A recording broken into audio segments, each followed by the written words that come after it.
Good morning everyone, welcome back to my channel Aparna Roy blog. তোমরা সকলে কেমন আছো? আশা করি সকল বন্ধুরা ভালো আছো, সুস্থ আছো, আর আমরাও মোটামুটি ভালো আছি। তো সকাল সকাল দেখো ডিম নিয়ে ভিডিওটা শুরু করে দিলাম। সকালে ডিম সিদ্ধ করে আমি নিজেই ব্রেকফাস্ট করে নিলাম। তার আগে বাবু আর ওর পাপা ওদেরকে রুটি বানিয়ে দিয়েছে। ওরা তো স্কুলে গেছে আর ওর পাপা অফিসে গেল। তো ডিম বয়েল করে তারপরে ওর উপর দিয়ে একটু মানে ব্ল্যাক পেপার মানে গোলমরিচের পাউডার ঘরে বানিয়ে রেখেছিলাম, ওইটাই ছড়িয়ে দিলাম। আর একটুখানি দেখো পিঙ্ক পিঙ্ক সল্ট আর কি। তো সকাল সকাল না আমার ডিম খেতে বেশ ভালোই লাগে, তবে সব দিন খাই না, মাঝে মাঝে খাই। যেদিন মানে মনে হয় যে আজকে অন্য কিছু খাবো সেদিন সেটা খাই, কারণ সব দিন একই খাবার খেতে প্রতিদিন একই ব্রেকফাস্ট ওই ডিম আর ভালো লাগে না। তো আজকে ভাবলাম অনেক দিন খাওয়া হয় না, আজকে একটু ডিম বয়েল করে ডিমটা খেয়ে নিই। তো তার জন্য একটু ডিম বয়েল করে একটু বেশ সোফায় বসে একটু আরাম করে খেয়ে নিচ্ছি। খাওয়ার পরে একবারে ফিরে এলাম দুপুরে রান্নার, যেহেতু ছেলেকে আবার মনে হয় স্কুলে আনতে যেতে হবে, কারণ কি ওর পাপা অফিসের মানে একটু কাজে বিজি আছে। তো তার জন্য ডিম খাওয়ার পরেই একটুখানি পরে চা খেয়ে নিলাম। তারপরে আমি চট জলদি রান্না করে নিলাম। তো ঘরে ছিল পাকাল মাছ, অনেকে বান মাছও বলি আমরা। সো সেই পাকাল মাছগুলো একটু ভেজে নিলাম। তো ভেজে নিয়ে ভাবলাম কি তাহলে শর্টকাটে রান্না করি, তাহলে বেশি কিছু রান্না করব না, কারণ এখন রান্না করে আবার ছেলেকে আনতে যেতে হবে, কারণ রান্না করা ওকে নিয়ে আসতে আসতে আমার 12টা আর 10-15 বাজবে। এবার যদি আমি রান্না না করি তাহলে খেতে লেট হয়ে যাবে, ওর পাপা আবার একটাই খেতে আসে। তো যাই হোক, ওই কারণে মাছের ঝোল রান্না করলাম, একটুখানি গোটা জিরে আর একটুখানি আদা মিক্স একটু টমেটো দিয়ে মিক্সিতে গ্রাইন্ড করে নিলাম। তারপরে মশলা টশলা কষিয়ে রান্নাটা করে নিলাম। তো রান্নাটা অতটাভাবে তোমাদের সঙ্গে শেয়ার করলাম না। আর উপর দিয়ে একটু ধনেপাতা ছড়িয়ে দিলাম, ধনেপাতার গন্ধটা বেশ ভালো লাগে। আর আমার, তোমরা তো যারা জানো আমার ভিডিও দেখো, আমার বর একটুখানি ঝোল পছন্দ করে আর আমি ঝোল পছন্দ করি না। তো ছেলে আর বর দুজনেই ওরা ঝোল ছাড়া খেতে গেলে ওরা বলে কি গলা আটকে যায়। তো যাই হোক, যে যেমন খায় তার জন্য ওটা সেইভাবেই রান্না করতে হয়। আর ঝোলটা একটু রেখেছি, কিন্তু ঠান্ডা হয়ে যাওয়ার পরে একটুখানি শুকিয়েও যাবে। তো ওই যে আর পাতলা ঝোল করেছি না, মশলা দিইনি, শুধু একটুখানি গোটা জিরে আর একটুখানি আদা, কোনো পেঁয়াজ রসুন দিইনি। তো হালকা পাতলা ঝোল দিয়েছি, বেশি মশলা খেতে যেহেতু ওরা পছন্দও করে না, ওই কারণে।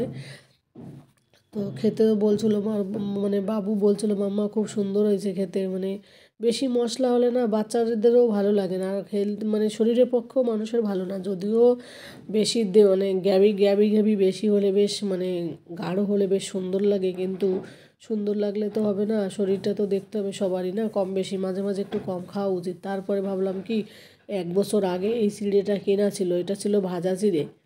তো ভাবলাম তাহলে এই চিড়ের লাড্ডুগুলো বানিয়ে রেখে দিই, কারণ চিড়েগুলো নষ্ট হয়ে যাচ্ছে।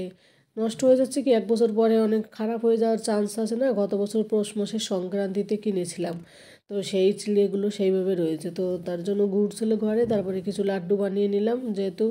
তো বানিয়ে ঠান্ডা করতে দিয়েছে এদিকে, আর এখন এইগুলো রেখে দিয়ে তারপরে আমি ভেবেছি বাবুকে আনতে যাব, আর এসে ওকে নিয়ে এসে তারপর আবার চান করব। তো লাড্ডুগুলো ততক্ষণে ঠান্ডা হতে থাকুক, একটুখানি ঢাকা রেখে দিয়ে আমি বেরিয়ে পড়লাম বাবুকে আনতে। আর আমার বাড়ির পাশেই স্কুল, হেঁটে যেতে 5-7 মিনিট লাগে। তো দেখো স্কুলের পাশে চলেও এসেছি। আর ওর মানে ইয়ে এক্সামও সামনে চালু হয়ে যাবে, তো ওই কারণে আর কি ওদের কি একটা স্কুলে প্রবলেম চলছে নাকি জানি না সঠিক আমি। তো ওদের গেটটা অন্য দিক দিয়ে খুলেছে, তো তার জন্য একটু ঘুরে ওকে আনতে যাচ্ছি। তো দেখো আমি গ্রাউন্ডের মধ্যে চলে গিয়েছি বাবুকে আনতে, আর ও তো মানে একটু লেট হয়ে গেছে আজকে অ্যাকচুয়ালি। ওই চিড়ের ওইগুলো বানানোর কোনো প্ল্যান ছিল না প্রথম দিকে আমার, না রান্না করতে করতে হঠাৎ করে মনে পড়ে কী রান্না করব। তো হঠাৎ করে মনে হলো দূর মাছের ঝোল রান্না করেছি, আর কিছু লাগবে না ওদের যখন, তখন আমি আমার হাজব্যান্ডকে এবার ফোন করে নিয়েছি যে মাছের ঝোল রান্না করছে, আর কিছু করবো? ও বলে না না আর কিছু করতে হবে না। তো তার জন্য ভাবলাম তাহলে চিড়ের ইয়েটা করে নিই। তো ওটা করতে গিয়ে লেট হয়ে গেল বাবুকে আনতে যেতে। তো তো রাগ করে বসে আছে আমার প্রতি। তো দেখো ওকে নিয়ে এই সাইড দিয়ে আমি যাচ্ছি। তো এখন হেঁটে হেঁটেই যাবো, যেহেতু টোটো এখানে না সবসময় দাঁড়িয়ে থাকলে তাও টোটো নিয়ে আসা যায়, কিন্তু একটুখানি রাস্তা না নিলেও হয়। তারপরে ফিরে এলাম একেবারে রাতের বেলা রান্নাবান্নায়, তোমাদের সঙ্গে দুপুরে আর বেশি কিছু শেয়ার করতে পারলাম না।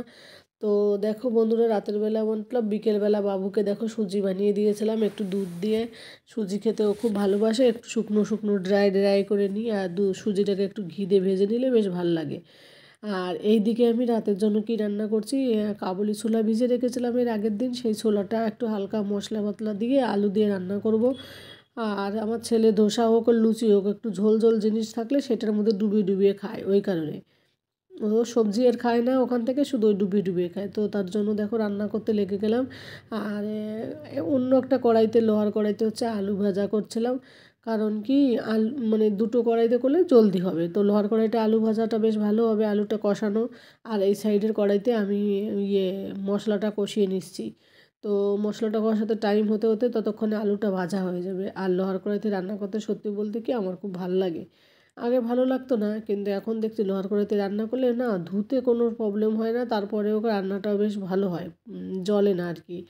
তো দেখো তার জন্য ছোটো কড়াইতে দুটো তিনটে আলু কেটে ছোটো ছোটো টুকরো করে কেটে ওইটাতেই ভেজে নিচ্ছি। যখন আলুটা ওইদিকে দিয়ে ভাজা হয়ে যাবে, মশলাটাও কষানো হয়ে যাবে, তখন ওই আলুটা ওই মশলার মধ্যে ঢেলে দেবো, তাহলে আর কোনো প্রবলেম হবে না। তো দেখো কথা বলতে বলতে ঢেলেও দিলাম। এবার কিছুক্ষণ মানে নাড়াচাড়া দিয়ে তারপরে আমি ভেবেছি জল দিয়ে দেবো, কারণ অনেকটা গলে গেছে। তারপরে ইয়ে কষানো হয়ে যাওয়ার পরে কাবুলি ছোলাগুলো দিলাম, দিয়ে একটু নাড়াচাড়া দিয়ে তারপরে ঝোল দিয়ে দেবো। ঝোলটা একটু বেশি দেবো, যেহেতু ডাল টাইপের জাতীয় জিনিস, তো ঝোলটা অনেক টেনেও যাবে। আর বাবু আজকে রাতে খাবে, আবার আগামীকাল খাবে। ও আবার এইসব জিনিস মানে দুদিন না থাকলে ওর ভালো লাগে না। যদিও বাসি আমার পছন্দ হয় না, কিন্তু বাচ্চার জন্য মাঝে মাঝে রাখতে হয়, ওই আর কি।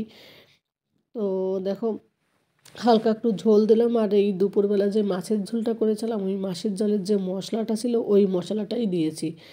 তো শুধু জিরে বাটা আর আদা বাটা টমেটো। তো তারপর হালকা পাতলা করে, বেশি মশলা তুমি তো জানো, এর আগে মানে সকালে বললাম, তোমাদের সঙ্গে শেয়ার করলাম মশলা বেশি এর আগে বেশি খায় না। মাঝে মাঝে করি, কিন্তু ম্যাক্সিমাম আমি কম করি, খুব মানে ভেবে চিন্তে আর কি।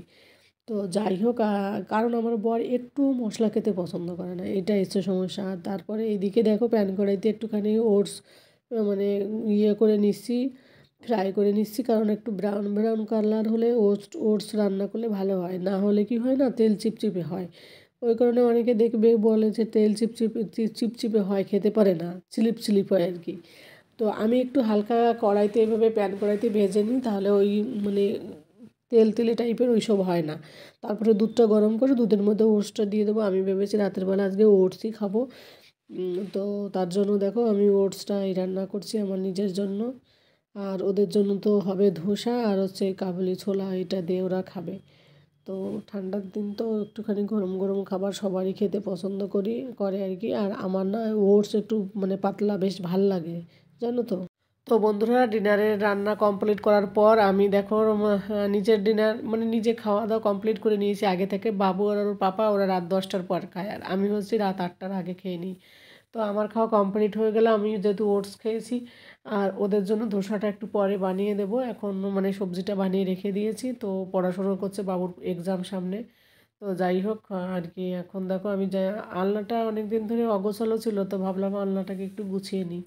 তো তার জন্য দেখো আলনাটাকে একটু গুছিয়ে নিচ্ছি। তো গুছিয়ে নেওয়ার পর ওদেরও পড়া কমপ্লিট হয়ে যাবে, তখন ওদেরকে খাবার দেবো আবার। তো ভিডিওটা কেমন লাগলো অবশ্যই কমেন্ট করে জানিও। নতুন কোনো বন্ধুরা যদি ভিডিওটি দেখো, ভিডিওটি যদি ভালো লাগে তাহলে আমার চ্যানেলটিকে সাবস্ক্রাইব করে দিয়ে আমার পাশে থেকে যেও।